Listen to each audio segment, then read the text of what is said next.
ଯୋଉ ତଥାକଥିତ ଯୋଉ ଧର୍ମାନୁଷ୍ଠାନ କରିବା ପରେ ସେ ଯୋଡ ଭୋଗରେ ମାନେ ବିଷୟ ପ୍ରତି ଏତେ ଆସକ୍ତ ହେଇଯାନ୍ତି ଯେ ଆସକ୍ତ ହେଲା ପରେ ସେ କିଭଳି ଭାବରେ ନିଜର ଇନ୍ଦ୍ରିୟ ତୃପ୍ତି ବା ନିଜର ଆର୍ଥିକ ଅଭିବୃଦ୍ଧି ପ୍ରତି ସେ ବେଶୀ ହଉଛି କଣ ବାରମ୍ବାର ସେଥିରେ ଚେଷ୍ଟା କରିଥାନ୍ତି। ଫଳରେ ସେମାନଙ୍କର ଆଉ ଯୋଉ ଅତ୍ୟଧିକ ପରିମାଣ ଇନ୍ଦ୍ରିୟ ଉପଭୋଗ ପ୍ରତି ଆସକ୍ତ ହେଇଯାଉ ମାନେ ଭକ୍ତି ଶୂନ୍ୟ ହେଇଯାଇଥାନ୍ତି।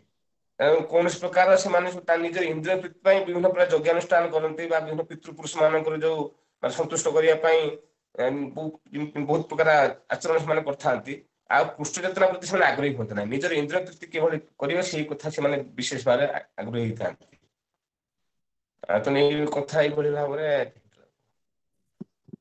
କୁହନ୍ତୁ ପ୍ରଭୁ ଇଏ ପ୍ରଭୁ। ଆଉ କିଏ କଣ କହିବେ?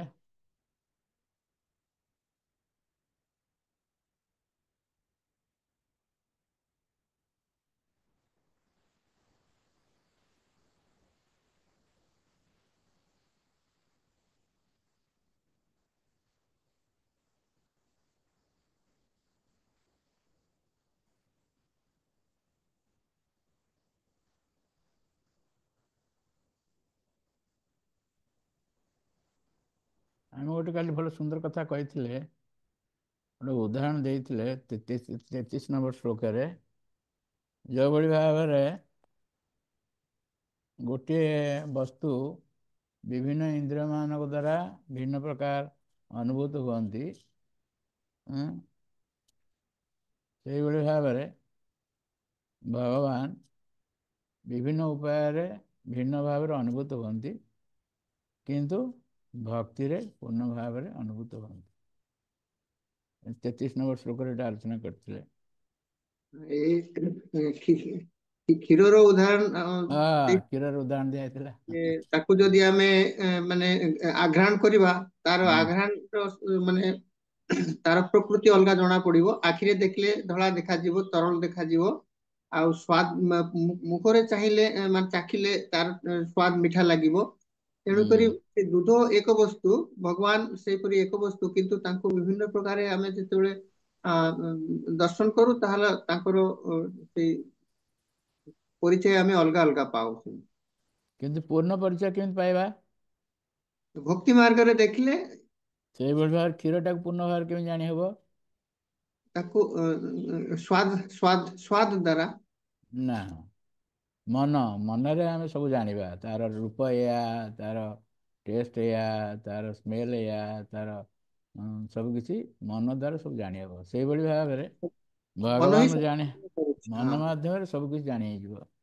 ସେଇଭଳି ଭାବରେ ଭଗବାନଙ୍କୁ ବିଭିନ୍ନ ଉପାୟ ଜ୍ଞାନ ମାଧ୍ୟମରେ କେବଳ ବ୍ରହ୍ମ ଅନୁଭୂତି ପ୍ରାପ୍ତ ହେବେ, ଯୋଗ ଅଷ୍ଟାଙ୍ଗ ଯୋଗ ମାଧ୍ୟମରେ ପରମାତ୍ମା ଅନୁଭୂତି ପ୍ରାପ୍ତ ହେବେ, କିନ୍ତୁ ଭକ୍ତି ମାଧ୍ୟମରେ ପୂର୍ଣ୍ଣ ଅନୁଭୂତି ଜଣେ ପ୍ରାପ୍ତ ହେଇପାରିବ।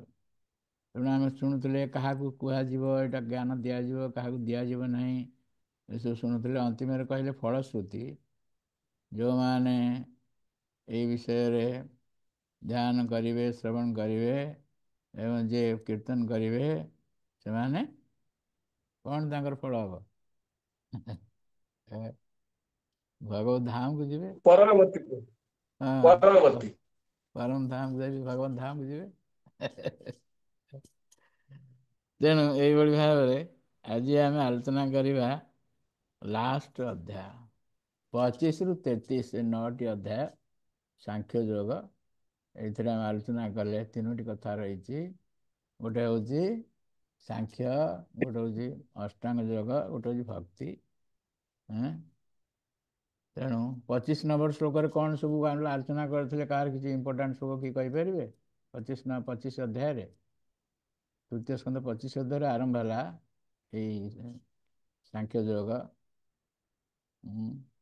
25 ଅଧ୍ୟାୟର କିଛି କଥା କାହାର ମନେ ଅଛି? 25 ଅଧ୍ୟାୟ କିଭଳି ଭାବରେ ସାଧୁ ସଙ୍ଗ ଦ୍ଵାରା ଆମର ଯାହା ବି ଆଜି ମାନେ ଉନ୍ନତି ହବ ବା ଭକ୍ତି ମାର୍ଗକୁ ଆସିବା, କେବଳ ସାଧୁ ସଙ୍ଗ ଦ୍ଵାରା ଲବ୍ଧ ହୁଏ। ଏଇଟା ପ୍ରସଙ୍ଗମ ଅଜରଙ୍ଗ ପାସମ ଆତ୍ମନ କବୟ ବୁଧୁ ସ ଏବ ସାଧୁ ସୁକୃତ ମୁଖ୍ୟ ଦ୍ୱାରମ ଅପାବୃତମ।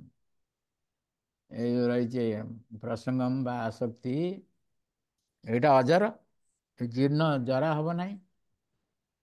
କିନ୍ତୁ ସେଇ ଆସକ୍ତି ଯଦି ସାଧୁଙ୍କ ପାଖରେ ଲଗେଇଦେବା, ତାହେଲେ ଆମର ମୋକ୍ଷ ଦ୍ୱାର ପ୍ରାପ୍ତ ପାଇଯିବା, ମୋକ୍ଷ ଦ୍ୱାର ଖୋଲିଯିବ ତାଙ୍କ ପାଇଁ ମୋକ୍ଷ ଦ୍ୱାର। ତେଣୁ ମା ଚିନ୍ତା କରୁଛନ୍ତି କେମିତି ଜାଣିବେ ଜଣେ ସାଧୁ କି ଅସାଧୁ। ସାଧୁର ଦୁଇଟି ଲକ୍ଷଣ ଦେଇଛନ୍ତି। ସାଧୁର ହେଲା କ'ଣ ଲକ୍ଷଣ ନା ଗୋଟିଏ ଲକ୍ଷଣ ହେଉଛି ତିତିକ୍ଷବ କାରୁଣିକ ସୁହୃଦଂ ସର୍ବଦେହିନା ଇତ୍ୟାଦି। ସେଇଭଳି ମୁଖ୍ୟ ଲକ୍ଷଣ ରହିଛି। ଏଇଭଳି 25 ଅଧ୍ୟାୟରେ କୁହାଗଲା। 26 ଅଧ୍ୟାୟରେ ଭଗବାନ କହିଲେ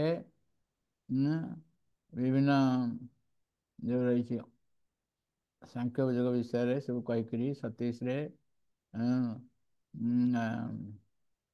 28 ଏସବୁ ଚାଲିଛି ସାଂଖ୍ୟ ଯୋଗ ବିଷୟରେ କହିକିରି 28ରେ ଗୋଟେ ସୁନ୍ଦର କଥା କହିଲେ ଯେ କ'ଣ ଗୋଟିଏ ଶ୍ଲୋକ ରହିଛି 40 ଶ୍ଲୋକଟି 40-41 ଯେଉଁ ଶ୍ଲୋକରେ ଯଥା ଉନ୍ମୁଖାତ୍ ବିସ୍ଫୁଲିଙ୍ଗାତ୍। এই ଶ୍ଲୋକରେ ବୈଷ୍ଣବ ଯେଉଁ ଦର୍ଶନ ରହିଛି 4ଟି ଦର୍ଶନ ସବୁ ଏ ରହିଛି, ସବୁ ଯାକ ସେଇ ତା ଦେହରେ ଅଛି ସେଇ ଶ୍ଲୋକରେ। ତାପରେ 29 ଅଧ୍ୟାୟରେ ଆମେ ଶୁଣିଲେ କିଭଳି ଭାବେ ନିର୍ଗୁଣ ଭକ୍ତି, ନିର୍ଗୁଣ ଭକ୍ତିର ଉଦାହରଣ ଦିଆଗଲା। ଯେମିତି ଗଙ୍ଗା ନଦୀ ସମୁଦ୍ରକୁ ଯାଉଛନ୍ତି ସେଇଭଳି ଭାବେ ନିର୍ଗୁଣ ଭକ୍ତି 29 ଅଧ୍ୟାୟରେ। 30 ଅଧ୍ୟାୟରେ ପୁଣି ସେଇ ବିଷୟରେ କହିକିରି 31 ଅଧ୍ୟାୟରେ କହିଲେ ଯେ କ'ଣ 31 ଅଧ୍ୟାୟ ହେଉଛି କେମିତି ଜୀବ ଜନ୍ମ ହେଉଛି। କର୍ମଣା ଦୈବ ନେତ୍ରେଣ ଜନ୍ତୁର୍ଦେହ ଉପପତେ କ୍ରିୟା ପ୍ରବିଷ୍ଟ ଉଦରମ୍ ପୁଂସ ରେତ କଣାଶ୍ରୟ